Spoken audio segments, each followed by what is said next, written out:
Dietarët thonë se feja islame e ka bazën në shpalljen apo e ka burimin prej shpalljes së Allahut subhanahu wa taala. Po ashtu ajo që është shumë e rëndësishme ta kuptojmë se kjo fe është e përshtatshme për çdo kohë dhe për çdo vend, për çdo popull, për çdo shtresë shoqërore. Sepse është shpallje për Allahut. Allahu në Kur'an çfarë thot? A nuk avall, thoni se nuk din ai i cili ka krijuar. Allahu na ka krijuar neve të gjithë me gjithë këto, me gjithë këtë lloj-llojshmëri që ekziston në krijesat e tij.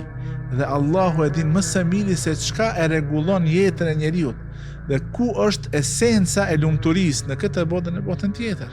Allahu në fund të ajetit thot, Allahu është ai që është i butë, i mëshirshëm, sillet me butësi ndaj robërve të tij.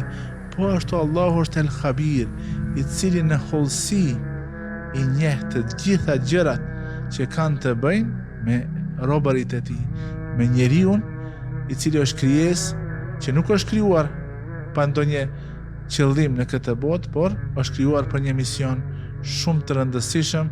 Ai misioni është që ta madhron dhe ta adhuron Allahun xhalla shanuhu wa xhalla xhalaluhu.